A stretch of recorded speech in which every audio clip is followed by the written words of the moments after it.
नमस्कार साथियों। दून पाठशाला में आप सभी का बहुत बहुत स्वागत है। और आज का जो पहला सवाल वो आपके सामने है। पहला सवाल कह रहा है कि निम्न में से कौन सी विधानसभा सीट उत्तराखंड में अनुसूचित जनजातियों के लिए आरक्षित है।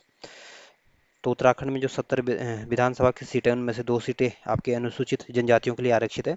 एक तो आपकी चक्राता वाली सीट आरक्षित है, दूसरी आपकी ननकमता वाली सीट आरक्षित है। इस वजह से जो सी ऑप्शन होगा यह आपका सही आंसर होगा। अगला क्वेश्चन है। अगला क्वेश्चन करा कि उत्तराखंड राज्य निर्माण हेतु उत्तर प्रदेश पुनर्गठन अधिनियम राष्ट्रपति के द्वारा किस तिथि को हस्ताक्षर किया गया था। तो उत्तराखंड राज्य से संबंधित जो उत्तर प्रदेश विधानसभा में जो उत्तर प्रदेश पुनर्गठन अधिनियम आया था, इसको आपके राष्ट्रपति के द्वारा 28 अगस्त 2000 को स्वीकृति दी गई थी या उस पर हस्ताक्षर किए गए थे। इस वजह से जो भी ऑप्शन होगा आपका सही आंसर होगा। अगला क्वेश्चन है। अगला क्वेश्चन करा कि किस कमेटी ने गैरसैंण को उत्तराखंड की स्थायी राजधानी के रूप में अस्वीकार कर दिया था। तो जो दीक्षित आयोग बना था, इसने आपके गैरसैंण को स्थायी राजधानी को अस्वीकार किया था। इस वजह से जो सी ऑप्शन होगा यह आपका सही आंसर होगा। अगला क्वेश्चन है। अगला क्वेश्चन करा कि उत्तराखंड राज्य में महिलाओं को सरकारी सेवाओं में निम्न में से कितने प्रतिशत क्षैतिज आरक्षण प्रदान किया गया है। तो उत्तराखंड में जो महिलाओं में उत्तराखंड राज्य की महिलाओं को आपके सरकारी सेवाओं में 30% को क्षैतिज आरक्षण की व्यवस्था की गई है। इस वजह से जो सी ऑप्शन होगा यह आपका सही आंसर होगा। अगला क्वेश्चन है। अगला क्वेश्चन करा कि उत्तराखंड गौरव सम्मान की शुरुआत किस साल की गई थी। तो उत्तराखंड गौरव सम्मान की शुरुआत उत्तराखंड में आपके 2001 में शुरू की गई थी। इस बेस 2021 में शुरू की गई थी। इस वजह से जो बी ऑप्शन होगा यह आपका सही आंसर होगा। अगला क्वेश्चन है। अगला क्वेश्चन करा कि निम्न में से कौन से एक निम्न मेले में से कौन एक 5 अगस्त 2022 को उत्तराखंड सरकार द्वारा पर्यटन मंत्री द्वारा एक राजकीय मेले के रूप में घोषित किया गया था। तो जो उत्तराखंड की जो जौनसारी जनजाति है, इसका जो उनका जो प्रमुख देवता है मासू देवता, इनका जो जागरा में त्यौहार लगता है या जागरा मेला लगता है, इस त्यौहार को आपको उत्तराखंड के राज्य का मेला घोषित किया गया था 2012 में पर्यटन मंत्री के द्वारा। इस वजह से जो ये ऑप्शन होगा यह आपका सही आंसर होगा। अगला क्वेश्चन है। अगला क्वेश्चन करा कि निम्न में से कौन कुमाऊं परिषद के संस्थापकों में नहीं थे। तो कुमाऊं परिषद की स्थापना आपको 1916 में की गई थी और इसके संस्थापकों में से आपके पंडित हरगोविंद पंत भी इसके संस्थापक थे। गोविंद वल्लभ पंत भी इसके संस्थापक थे। लाला इंद्र लाला इंद्र लाल भी इसके संस्थापक थे। लेकिन दर्शन लाल पांडे का संबंध आपके कुमाऊं परिषद से नहीं था या इनके संस्थापक नहीं थे। इस वजह से जो डी ऑप्शन होगा यह आपका सही आंसर होगा। अगला क्वेश्चन है। अगला क्वेश्चन करें कि नंदा देवी राष्ट्रीय उद्यान को किस साल यूनेस्को की विश्व धरोहर स्थल घोषित किया गया था। तो नंदा देवी राष्ट्रीय उद्यान को 1988 में यूनेस्को की सूची में शामिल करके इसको विश्व धरोहर स्थल घोषित किया गया था। इस वजह से जो बी ऑप्शन होगा यह आपका सही आंसर होगा। अगला क्वेश्चन है। अगला क्वेश्चन करें कि भारत की पहली तरल दर्पण दूरबीन कहाँ स्थापित है।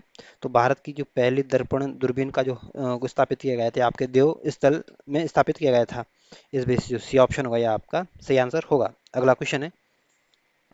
अगला क्वेश्चन कह रहा है कि निम्न में से उत्तराखंड के किस जिले में ई डिस्ट्रिक्ट परियोजना पायलट प्रोजेक्ट के रूप में सर्वप्रथम प्रारंभ हुई थी।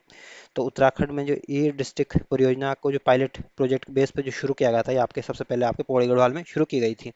इस वजह से ए ऑप्शन सही आंसर होगा। अगला क्वेश्चन है। अगला क्वेश्चन कह रहा है कि कौन कुमाऊं के प्रथम कमिश्नर थे। तो कुमाऊं के जो पहले कमिश्नर थे ये आपके एडवर्ड गार्डनर थे। इस वजह से जो डी ऑप्शन होगा ये आपका सही आंसर होगा। अगला क्वेश्चन है। अगला क्वेश्चन कह रहा है कि देहरादून पर गोरखा आधिपत्य के समय गुरु राम राय द्वारा दरबार के महंत कौन थे। तो गोरखा आधिपत्य के समय जो गुरु राम राय के दरबार के जो महंत थे आपके हरसेवक दास थे। इस वजह से जो बी ऑप्शन होगा यह आपका सही आंसर होगा। अगला क्वेश्चन है। अगला क्वेश्चन करा कि अविभाजित उत्तराखंड की विधानसभा में उत्तराखंड के लिए कुल कितनी सीटें थी। तो जब उत्तराखंड नहीं बना हुआ था तो उस समय उत्तर प्रदेश में जो उत्तराखंड की विधानसभा के लिए जो सीटें थी आपकी 22 सीटें थी। इस वजह से जो सी ऑप्शन आपका सही आंसर होगा। अगला क्वेश्चन है। अगला क्वेश्चन करा कि हिमालय मसाला उद्यान में वन अनुसंधान केंद्र हल्द्वानी द्वारा स्थापित किया गया था। तो जो हिमालय मसाला उद्यान की स्थापना की गई थी आपके सोनी रानी खेत में की गई थी और ये केंद्र आपके हल्द्वानी में स्थापित किया गया था। इस वजह से जो सी ऑप्शन होगा ये आपका सही आंसर होगा। अगला क्वेश्चन है। अगला क्वेश्चन करा कि निम्न में से कौन सा एक उत्तराखंड राज्य में स्थित नहीं है। तो जो नीति धारा है ये भी आपको उत्तराखंड में स्थित है। माणाधरा भी आपको उत्तराखंड में स्थित है। और मुलिंगला धरा भी आपको उत्तराखंड में स्थित है। लेकिन जो डबसा धरा है ये उत्तराखंड में स्थित नहीं है। इस वजह से जो डी ऑप्शन होगा ये आपका सही आंसर होगा। अगला क्वेश्चन है। अगला क्वेश्चन करा कि नंदाकोट पर्वत चोटी की ऊंचाई कितनी है। तो नंदाकोट पर्वत चोटी की ऊंचाई आपकी 6,861 मीटर है। इस वजह से जो सी ऑप्शन आपका सही आंसर होगा। अगला क्वेश्चन है, अगला क्वेश्चन करा के कोटेश्वर गुफा उत्तराखंड के किस जनपद में स्थित है? तो जो कोटेश्वर गुफा है ये आपके रुद्रप्रयाग जनपद में स्थित है। अगला क्वेश्चन है, अगला क्वेश्चन करा के उत्तराखंड के निम्न जनपदों में किस में दूनागिरी पर्वत स्थित है? तो जो दूनागिरी पर्वत है ये आपके उत्तराखंड के चमोली डिस्ट्रिक्ट में स्थित है। इस वजह से जो बी ऑप्शन होगा ये आपका सही आंसर होगा। अगला क्वेश्चन है, अगला क्वेश्चन करा निम्न में से कौन सही सुमेलित नहीं है? तो ये क्वेश्चन आपके यूकेपीएससी द्वारा डिलीट किया गया था, इसलिए मैं अभी इसको छोड़ रहा हूँ। अगला क्वेश्चन है, अगला क्वेश्चन करा कि निम्न वृक्षों में से कौन सा वृक्ष उत्तराखंड राज्य का में नहीं पाया जाता है? तो जो ब्लू पाइन वृक्ष है ये भी उत्तराखंड में पाया जाता है, स्प्रूस वृक्ष भी उत्तराखंड में पाया जाता है, देवदार भी उत्तराखंड में पाए जाते हैं, लेकिन जो वेंदी वेंदी वृक्ष होते हैं ये आपको उत्तराखंड में नहीं पाए जाते हैं। इस वजह से जो बी ऑप्शन होगा ये आपका सही आंसर होगा। अगला क्वेश्चन है, अगला क्वेश्चन कह रहा है कि निम्न नदियों में से कौन रामगंगा की सहायक नदी नहीं है? तो जो गंगा नदी भी आपकी रामगंगा की सहायक नदी है, कोसी नदी भी आपकी रामगंगा की सहायक नदी है, खो नदी भी आपकी रामगंगा की सहायक नदी है, लेकिन जो लिसार नदी है आपकी रामगंगा की सहायक नदी नहीं है। इस वजह से जो ए ऑप्शन होगा यह आपका सही आंसर होगा। अगला क्वेश्चन है, अगला क्वेश्चन आपके कार्बेट नेशनल पार्क के संदर्भ में पूछा गया और आपके सामने चार ऑप्शन और आपको बताना है इन चार ऑप्शन में से कौन कौन सा ऑप्शन सही है या कौन कौन से कथन सही है। पहला कथन कह रहा है कि यह भारत का पहला वृहद राष्ट्रीय उद्यान है, तो ये ऑप्शन बिल्कुल ठीक है। जो कार्बेट नेशनल पार्क था ये भारत का पहला वृहद राष्ट्रीय उद्यान था। दूसरा कथन कह रहा है कि इसकी स्थापना 1936 में हुई थी, तो दूसरा कथन भी बिल्कुल ठीक है। जो कार्बेट नेशनल पार्क की स्थापना की गई थी आपकी 1936 में की गई थी।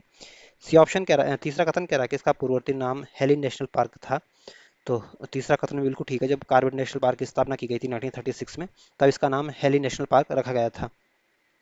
चौथा कथन कह रहा है कि इसका कुल क्षेत्रफल 826 वर्ग किलोमीटर है, तो चौथा कथन गलत है। जो कार्बेट नेशनल पार्क का जो क्षेत्रफल है आपके 520.82 वर्ग किलोमीटर है। इस वजह से जो चौथा कथन है इसमें गलत दिया गया और इसमें पहला दूसरा तीसरा कथन सही है। इस वजह से जो सी ऑप्शन होगा ये आपका सही आंसर होगा। अगला क्वेश्चन है, अगला क्वेश्चन कह रहा है कौन सा धरा उत्तराखंड में दारमा और ब्यास घाटी को आपस में जोड़ता है? तो उत्तराखंड का जो शिमला शिमला धरा है ये आपके दारमा और ब्यास घाटी को आपस में जोड़ता है। इस वजह से जो बी ऑप्शन होगा ये आपका सही आंसर होगा। अगला क्वेश्चन है, अगला क्वेश्चन कह रहा है कि मिजो ट्रॉपिक्स पेलिटा के संदर्भ में कौन कौन से कथन सही है? ये ऑप्शन कह रहा है कि नीलगिरी की स्थानिक है, तो ये ऑप्शन गलत है। जो पहला कथन गलत है, जो नीलगिरी की स्थानिक नहीं है। बी ऑप्शन कह रहा है कि ये IUCN की रेड डाटा सूची में क्रांतिक संकटग्रस्त के रूप में सूचीबद्ध है, तो दूसरा कथन बिल्कुल ठीक है। जो मिजोटा ट्राफिक्स पेलिटाई आपके IUCN की जो लिस्ट है उसकी जो लिस्ट है उसमें इसको आपके संकटग्रस्त की कैटेगरी में इसको रखा गया है। तीसरा कथन क्या रह गया, प्रजाति वन कटाव आवास विखंडन तथा वनाग्नि के कारण खतरे में है, तो तीसरा कथन भी बिल्कुल ठीक है। तो इसमें आपको बताना था कौन सा कथन ठीक है। दूसरा और तीसरा कथन ठीक है, पहला कथन गलत है। इस वजह से जो बी ऑप्शन होगा यह आपका सही आंसर होगा। अगला क्वेश्चन है, अगला क्वेश्चन कह रहा है कि उत्तराखंड का द्वितीय प्लास्टिक के पुनःचक्रीकरण में से डीजल उत्पादन का संयंत्र कहाँ स्थापित किया गया है? तो उत्तराखंड में द्वितीय प्लास्टिक के जो पुनर्चक्रीकरण का जो डीजल उत्पादन संयंत्र स्थापित किया गया था ये आपके नैनीताल के भीमताल में स्थापित किया गया था। इस वजह से जो डी ऑप्शन होगा यह आपका सही आंसर होगा। अगला क्वेश्चन है, अगला क्वेश्चन कह रहा है कि उत्तराखंड में निम्न में जिलों में से किसकी जनसंख्या सबसे कम है?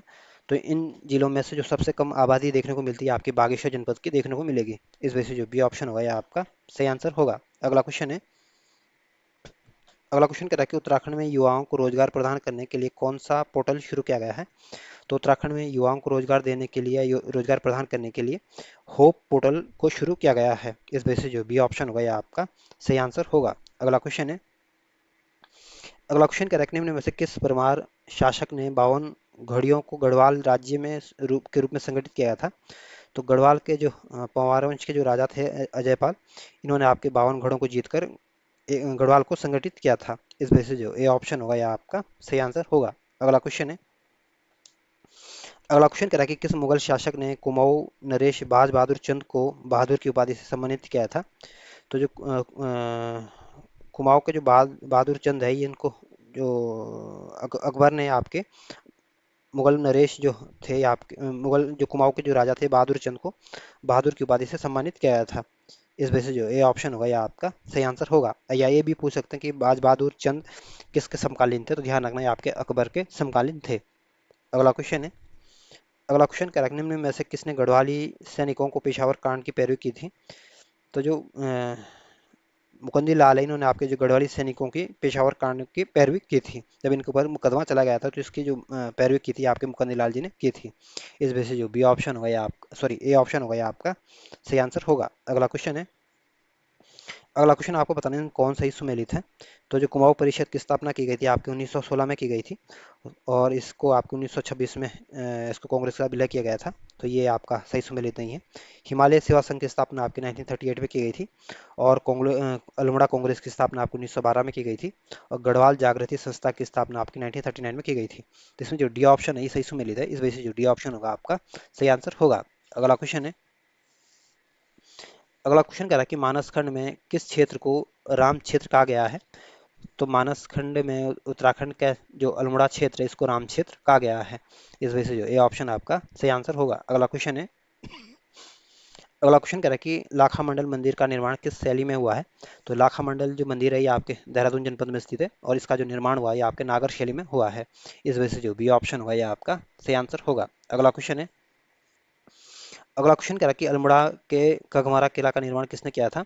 तो जो खगमारा का किला है ये आपके अल्मोड़ा जनपद में स्थित है, और इस किले का निर्माण आपके भीष्म चंद्र ने किया था।